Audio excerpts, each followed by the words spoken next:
Thank you, Ashton, so much. And thank you all for coming out to celebrate this afternoon as we close out Women's History Month. Now, when I was asked to give this speech, at first I wonder why a person like little old me would be chosen to speak with you guys on such a special occasion. I mean, I've done a few things, cool things here and there. You've probably heard them in my bio. But I thought, what kind of story do I have that could possibly inspire this magnificent group of people that I see here before me today to take action and be persistent in the face of ridiculous and insurmountable obstacles? I don't have an incredibly remarkable story. I'm not a genius, I'm not a hero, and I'm certainly not some wise sage here to share my many years of wisdom with you guys for the next few minutes. But one thing that I am is a really good learner. When I was a kid, I wanted a puppy. But before I could get one, my mom made me learn the names and memorize something like 100 different dog breeds and all of their temperaments from this really big encyclopedia of dogs. And once I'd learned them all and been quizzed ad nauseum by my mom, we finally got a puppy. And then there was this one time in middle school where one of our teachers challenged us to learn the names of every single bone in the human body. And I think that I was the only kid in my science class who ever ended up actually learning all 206 of them. Now, one would think that being such a fantastic learner was a good thing until I got to high school. And I learned that being smart was never quite as important as being popular. And then in college, where I learned to bury my authentic self and contort my personality into one that I thought that others might like more. And in my early career, where I learned that when a man has a strong personality at work, he's considered a leader, but when a woman shows strength, she's domineering and cold and bossy.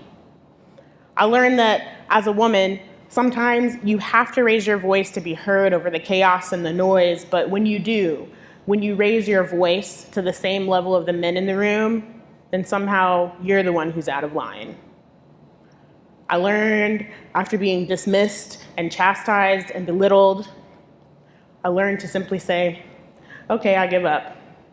I learned to make myself silent, and I learned to make myself small.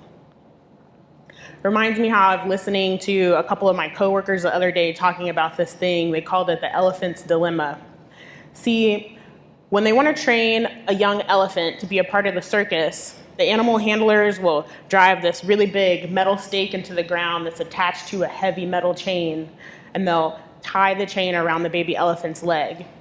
And the baby elephant will struggle and pull and fight to break free from the chain until she's utterly exhausted.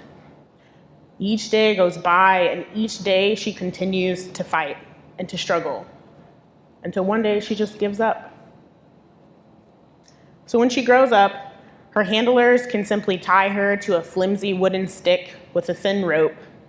And even though she's grown to be a mighty force with the power to get up and leave whenever she pleases, she stays. She doesn't protest. She does as she's told, because she's been a good learner. She's learned to stop trying. She's learned you get nowhere when you persist. And most regrettably of all, she's learned to forget just how powerful she is. And just like the baby elephant, I had realized over time that I'd learned to give up. And I'd learned to forget my own power because I was exhausted. So how did I unlearn all of this?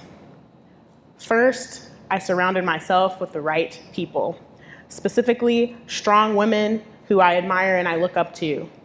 Women who are not afraid to do the hard things and say the things that need to be said.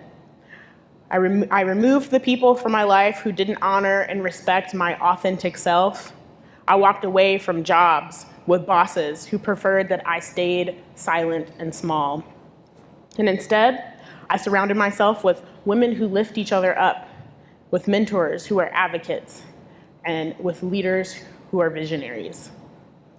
Second, I stopped apologizing. I stopped apologizing for the way that I look, for the gap in my teeth and my giant, big, curly, kinky hair. I stopped apologizing for showing more interest in geeking out over my favorite nonfiction books than learning how to contour my face. Although I have a friend in the audience, her name's Gina, she's really good at that. And I stopped saying that I'm sorry before speaking up, and I started saying, you know what, I'm brilliant, and if people are uncomfortable with my brilliance, that's a problem with them and not me. And lastly, I made a promise to myself to tell the hard truth, even when it's uncomfortable to hear. When United States Senator Elizabeth Warren was famously silenced after speaking out against the confirmation of Attorney General Jeff Sessions, the phrase, "Nevertheless, she persisted," became a rallying cry for women across this nation.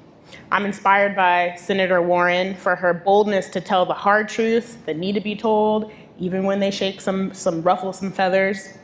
And it's my hope that more and more women like myself and like you are empowered to do the same. So this one is for all the ladies in the room. I challenge you today to be bold with your truth and to press forward, even when you feel in your heart that you're powerless, because I'll tell you what, the very opposite is true. When you're met with dismissals that challenge your intellect and make you feel insignificant, persist. When you're fighting for what you know is right and you're warned to sit down, persist. When someone tells you your dream is just a little too big and they don't think that you're gonna make it, persist. Because you are a woman of unimaginable strength. I'm gonna say this one more time just so that it kind of sinks in there, right? You're a woman of unimaginable strength. And when you walk out of these doors today, I want you to make a promise to yourself that you'll never forget that. Thank you.